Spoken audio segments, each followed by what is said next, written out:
Welcome to the Daily Walk Podcast, brought to you by Walk Thru the Bible. The Daily Walk Podcast is a daily devotional that will guide you on a life-changing journey through the Bible in 1 year. Join us every day to hear the entire Bible in a year, alongside a daily devotional thought that will help bring God's Word alive for you. Today's Daily Walk devotion comes from Genesis chapters 6 through 9.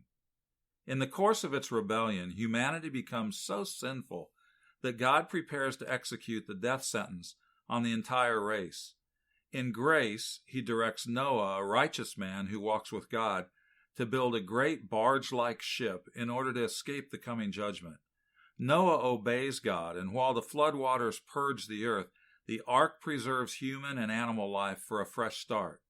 After safe landing on the mountains of Ararat, God gives new directions and makes new commitments to Noah and his descendants, saying, "I will remember my covenant." And now let's listen to Genesis chapters 6 through 9. Genesis 6. When human beings began to increase in number on the earth and daughters were born to them, the sons of God saw that the daughters of humans were beautiful, and they married any of them they chose.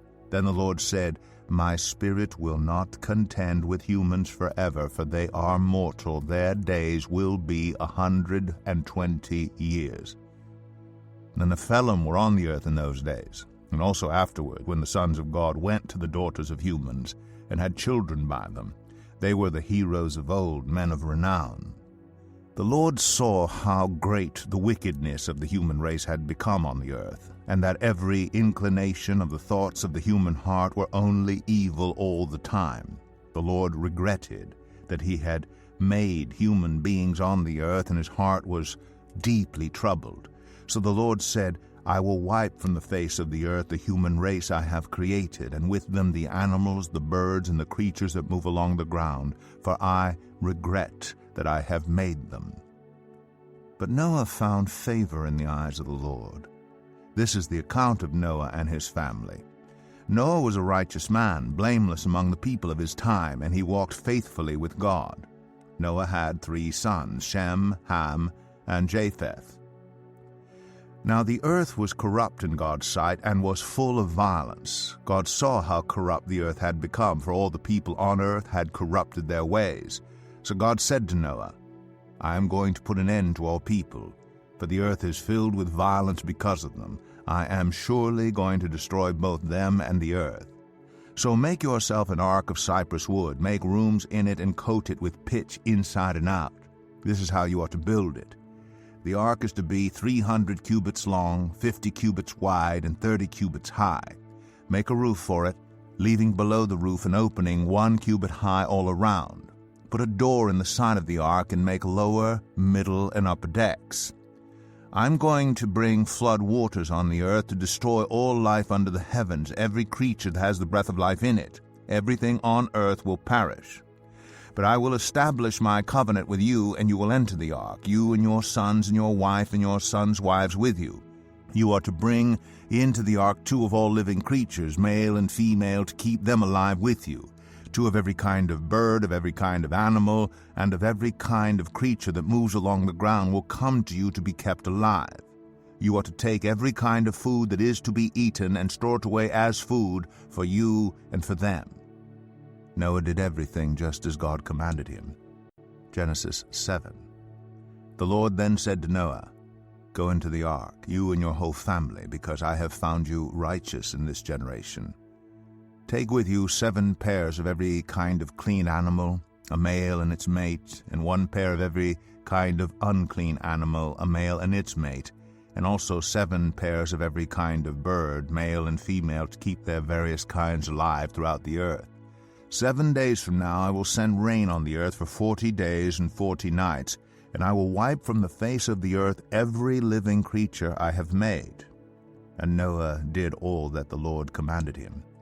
Noah was 600 years old when the flood waters came on the earth.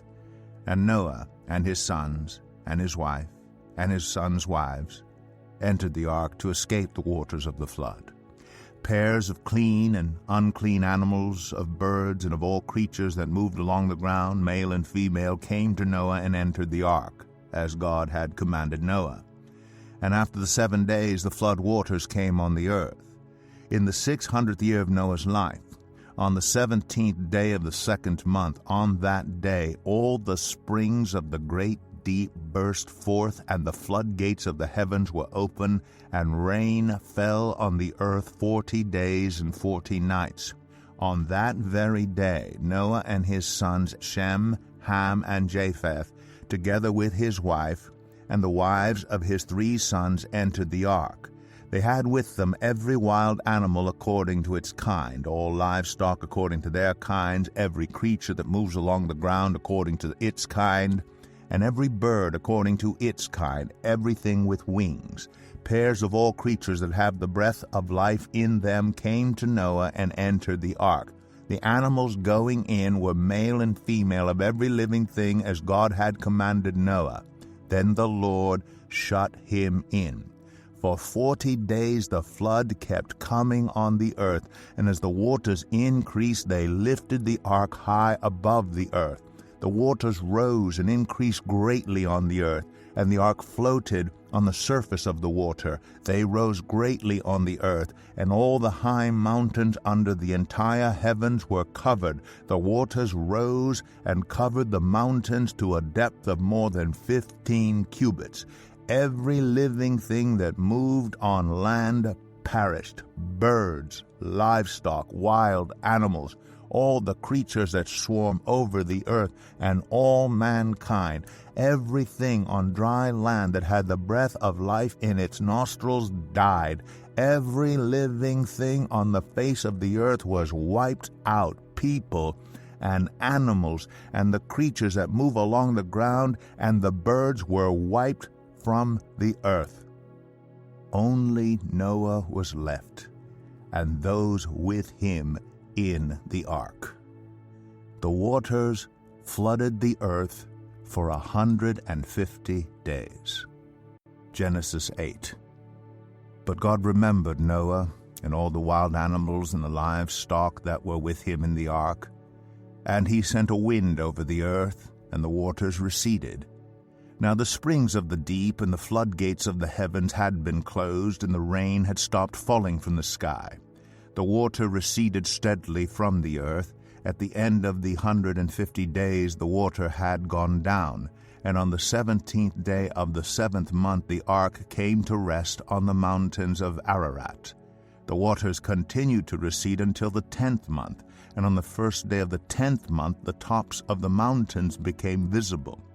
After 40 days Noah opened a window he had made in the ark and sent out a raven, and it kept flying back and forth until the water had dried up from the earth. Then he sent out a dove to see if the water had receded from the surface of the ground.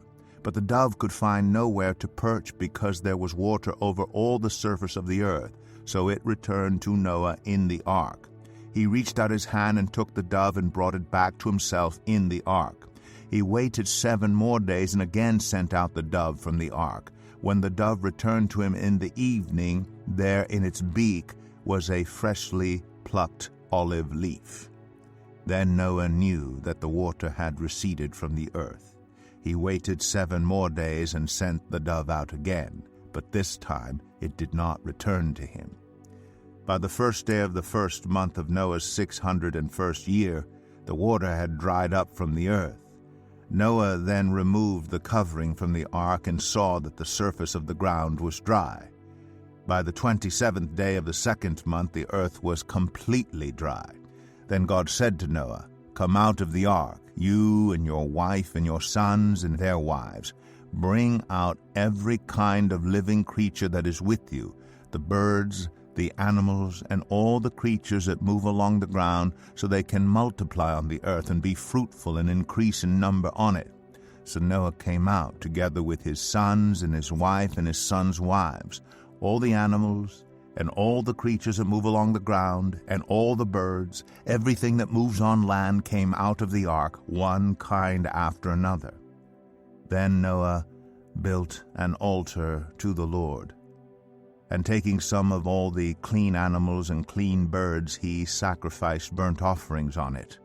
The Lord smelled the pleasing aroma and said in his heart, Never again will I curse the ground because of humans, even though every inclination of the human heart is evil from childhood. And never again will I destroy all living creatures as I have done. As long as the earth endures, seed time and harvest, cold and heat, summer and winter, day and night will never cease. Genesis 9. Then God blessed Noah and his sons, saying to them, Be fruitful, and increase in number, and fill the earth. The fear and dread of you will fall on all the beasts of the earth, and all the birds in the sky, on every creature that moves along the ground, and on all the fish in the sea. They are given into your hands. Everything that lives and moves about will be food for you. Just as I gave you the green plants, I now give you everything. But you must not eat meat that has its lifeblood still in it. And for your lifeblood I will surely demand an accounting. I will demand an accounting from every animal, and from each human being too. I will demand an accounting for the life of another human being. Whoever sheds human blood, by humans shall their blood be shed, for in the image of God has God made mankind. As for you, be fruitful and increase in number, multiply on the earth and increase upon it. Then God said to Noah and to his sons with him, I now establish my covenant with you and with your descendants after you, and with every living creature that was with you, the birds, the livestock, and all the wild animals, all those that came out of the ark with you, every living creature on earth. I establish my covenant with you. Never again will all life be destroyed by the waters of a flood. Never again will there be a flood to destroy the earth. And God said, This is the sign of the covenant I am making between me and you and every living creature with you, a covenant for all generations to come. I have set my rainbow in the clouds, and it will be the sign of the covenant between me and the earth. Whenever I bring clouds over the earth, and the rainbow appears in the clouds, I will remember my covenant between me and you and all living creatures of every kind. Never again will the waters become a flood to destroy all life.